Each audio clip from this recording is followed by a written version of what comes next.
Wahirima yaurana itutatu fariri raa in aya tino TV, nous bien dans son fari.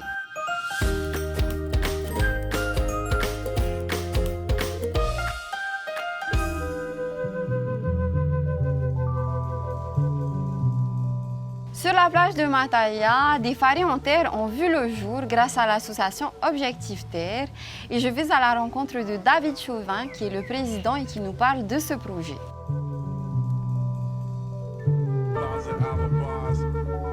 Yorana David. Bonjour Faré.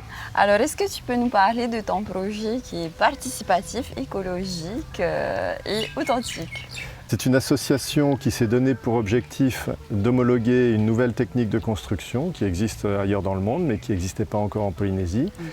Okay. Et cette technique est plus écologique, elle est plus économique et elle est aussi anticyclonique, qui est une obligation en Polynésie française. Et elle est en majorité avec des ressources de matériaux locaux. D'accord. Donc j'aimerais que tu développes justement ce côté-là. Donc la terre. Oui, alors la terre, c'est un matériau un peu particulier. On construit depuis des milliers d'années en terre, notamment au nord de l'Afrique. Mais c'est pas un concept en fait nouveau. Voilà, qu'on ne connaît pas en fait. Ça existe depuis des millénaires en fait. Exactement. Et même en France, dans les années 800 ou 1000, c'est un roi qui avait lancé un appel d'offres pour faire des constructions qui résistent au feu. Okay. Et donc beaucoup des constructions étaient en bois, alors que la terre, elle résiste très bien aux incendies. Et donc c'était une façon de se prémunir des incendies. Donc c'est un matériau qui a beaucoup de vertus. La seule chose, c'est qu'en Polynésie, il n'y en a jamais eu parce qu'il n'y a pas d'argile. Et il faut, dans les constructions en terre, qu'il y ait un peu d'argile pour stabiliser la paroi, sinon elle se ramollit, évidemment. Chaque fois qu'il y a de l'eau, le matériau se ramollit et donc ça ne fonctionne pas. Donc nous, pour pallier au manque d'argile, on a suivi une technique qui a été mise au point par un architecte irano-américain qui s'appelle Nader Khalili. Okay. Et qui a développé ça en Californie depuis les années 80. On rajoute en gros 5% de ciment dans la terre pour qu'elle puisse se stabiliser et en fait on forme une sorte de béton de terre. C'est pas complètement écologique alors? La partie écologique, c'est toujours un progrès vers lequel on tend. Okay. Les absolus sont très difficiles à atteindre et en théorie, chaque fois que l'homme intervient dans la nature, il a un impact et cet impact détruit ou bouleverse cet équilibre. Donc c'est vrai que c'est... Donc en fait, vous minimisez... Exactement. Voilà. L'idée, c'est de minimiser au maximum tout en gardant des performances qui soient viables. Parce que construire en Polynésie sans être anticyclonique, c'est difficile. Donc c'est combiner toutes ces contraintes, c'est difficile. Et c'est pour ça que c'est pas qu'on désirait tant absolument faire de la terre, mais on s'est rendu compte que c'était vraiment un matériau qui pouvait répondre à toutes ces exigences.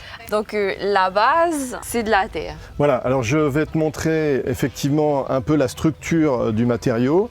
Si on rentre à l'intérieur ici, ça c'est un bâtiment qui a été construit avec des élèves au cours d'une formation, avec un formateur qui est venu des États-Unis et de l'association Calers, donc les fameux qui ont développé ces techniques.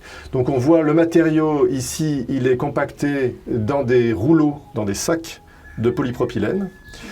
Et ensuite, il a effectivement les 5% de ciment. Et après, on a de la chaux ici en enduit.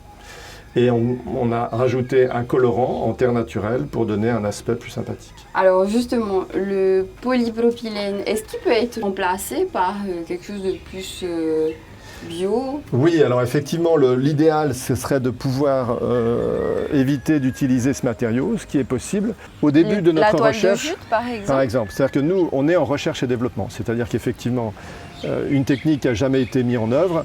L'important, c'est effectivement d'essayer de voir si elle correspond à des possibilités en Polynésie. Donc on y va prudemment, okay. On n'est pas pressé, parce qu'on veut être sûr de ce qu'on propose et on veut le faire à des échelles qui ne sont pas simplement artisanales. Quand on fait ça pour soi, on peut un peu se faire plaisir, prendre des risques, mais nous on voudrait le faire à une échelle qui puisse toucher par exemple des logements sociaux. On a été en contact avec l'OPH. Okay.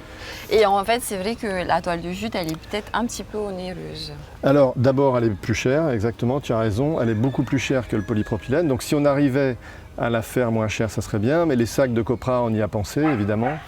Okay. Mais ils sont trop gros, par exemple, à transporter. Il faudrait les recouper, les recoudre, ou alors en produire en chanvre. Et donc ça, on a étudié un peu ce sourcing extérieur. Il n'y a pas de problème pour le faire. Il faut mettre en place les filières. Il y a un marché à prendre s'il y a des entrepreneurs que ça intéresse et des fournisseurs. Et il y a quoi d'autre alors comme matière première que vous utilisez à part la terre Alors on a dit la terre, le sac qui permet de faire le coffrage pour pouvoir faire la forme. Et ensuite on a un petit peu de ciment ou de chaux. On a la chaux aussi sur l'enduit. Voilà. La chaux, donc c'est un matériau qui a été utilisé en Polynésie depuis au moins 2 siècles. Hein. La cathédrale de Rikitea est célèbre pour ça. Et donc c'est quelque chose dont on connaît les vertus et qui fonctionne très bien et qui peut être même produit localement.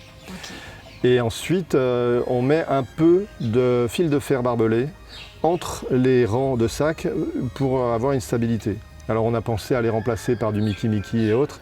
Et c'est toujours pareil, on a un problème de coût, on a un problème de disponibilité et de volume. David, je te propose de faire une petite pause avant de continuer la visite. C'est le moment de la rubrique. C'est parti.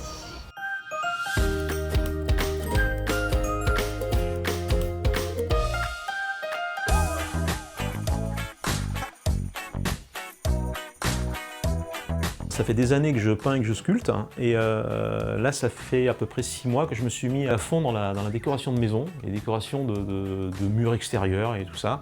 Et comme je suis passionné de dessin depuis tout petit, ben voilà, c'est sorti. Et voilà, notamment, tu vois par exemple cette chambre, c'est une chambre que j'ai fait sur le thème d'Avatar pour un petit garçon. Et j'adore mêler également, tu vois, la peinture avec de la sculpture. C'est-à-dire je fais ce qu'on appelle des bas-reliefs. Comme j'ai fait une baleine avec une queue qui sortait d'un mur, et ça se prêterait très bien pour faire un bar. Donc j'ai dit tiens, on va faire une queue de baleine pour faire un bar. Et puis voilà, donc c'est un petit peu mon truc. Tu vois, il y a une petite branche qui est là-haut qui dépasse également, c'est l'arbre de vie, quoi. Et tout est basé sur le dessin et sur la 3D. Parce que je fais tout à main levée. En fin de compte, mon truc c'est ça, c'est que j'aime bien copier ce qu'on me demande, parce que les gens me demandent aussi quelquefois des dessins particuliers, comme par exemple Avatar, il y avait le dragon, donc j'ai cherché un dragon. Les cailloux derrière, les cailloux suspendus, c'est quelque chose de connu. Et après, je me suis adapté à la pièce. J'ai voulu changer selon mes idées. Après, des fois, ça part dans tous les sens, et puis je pars sur des dessins un peu plus compliqués, un peu plus travaillés. C'est un peu comme ça que je travaille. Puis là, bon, je suis à fond sur des dessins extérieurs en ce moment. J'ai fait au CMIT de Pilet, j'ai fait une fresque avec des tortues, enfin une tortue notamment, j'ai fait une autre fresque avec un scaphandrier. J'ai vu un mur, et j'ai vu une espèce de vitre qui était ronde, et pour moi c'était paf, j'ai eu des frissons. Et quand j'ai des frissons, c'est pas bon, c'est que je sais ce qui va se passer. Et en fin de compte, j'ai dit écoute, là je vois un truc, je vois le 20 milieux sous les mers. Donc pour moi c'était le calamar géant, avec le hublot c'était le capitaine Nemo avec un scaphandrier, ce que j'ai dessiné, et j'ai tout fait à main levée aussi, et je me suis régalé, quoi.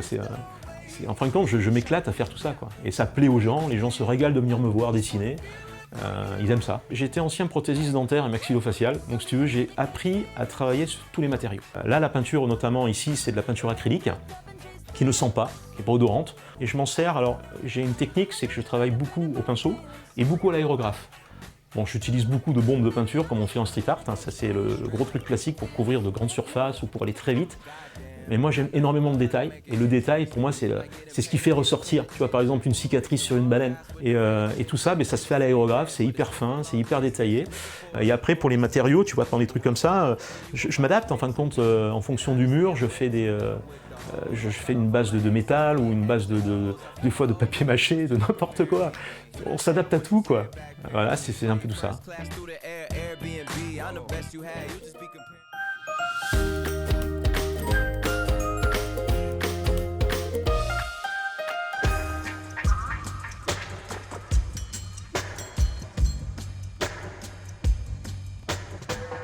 Cette construction, elle est accessible en fait à tous. Oui, c'est ça l'idée. L'idée, c'est qu'on puisse faire de l'autoconstruction, évidemment. Parce que c'est une technique qui est extrêmement simple, il faut un peu un coup de main, mais bon, une personne qui a l'habitude, elle peut un peu expliquer aux autres. Mais on a fait avec des enfants ici. Parce que voilà, il n'y a pas de grosse machine, tout peut se faire à la main. Et c'est aussi pédagogique alors du Exactement. coup, parce que là, toute la famille peut participer à la construction de la maison. Effectivement, c'est un peu ça l'idée. Est-ce que vous avez estimé un budget? Le budget, aujourd'hui, il a été difficile à estimer puisqu'on l'a fait sur une très longue période et de bénévolat, et aussi, bon, il y a eu tout le problème du Covid où on ne pouvait plus se réunir. Voilà. Ça a duré beaucoup plus de temps qu'on ne l'aurait espéré. Et dans l'idée où la main-d'œuvre est gratuite, c'est ça qui fait la plus grosse économie. Et en matériaux, on n'est pas cher, on est censé pouvoir prendre le matériau de son terrain. Mais bon, l'électricité, la plomberie, tout ça, ça ne change pas. Oui. C'est tout un esprit, effectivement, qui est un peu différent, sur lequel on peut faire des économies, mais on ne peut pas faire une maison exactement comme celle dont on a l'habitude avec cette technique. D'accord. Ok.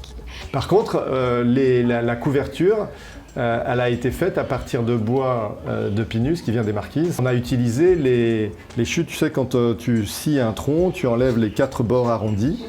Et on a utilisé ces bois en faisant une alternance dessus-dessous pour faire comme des tuiles. C'était l'idée de continuer dans la recherche et le développement, même si on ne faisait pas le dôme. C'était intéressant pour la couverture, continuer dans des originalités pour voir ce que ça donne. Et est-ce qu'on a besoin d'un permis de construire pour ce genre de... Alors le code de l'aménagement ne donne pas de détails particuliers sur les matériaux de construction. On peut faire en bois, en métal, en béton, en terre, du moment que c'est résistant aux cyclones. Donc voilà, il n'y a pas de particularité par rapport au permis de construire, il en faut un évidemment. Sauf qu'il y a dans le code de l'aménagement un détail, des bâtiments qui n'ont pas d'assainissement et qui sont petits sont éventuellement dispensés de permis, mais bon, le mieux c'est de déposer un permis de construire. Okay, d'accord. Écoute David, merci. Votre projet est vraiment authentique et puis s'inscrit clairement dans une logique écologique et on adore ça. Merci beaucoup, vraiment un grand merci d'être venu jusqu'à nous et puis de l'intérêt que vous avez porté. Et vous, merci de nous suivre, merci pour votre fidélité et vous pouvez nous retrouver sur les replays de TNTV. À la semaine prochaine. Nana! Au revoir.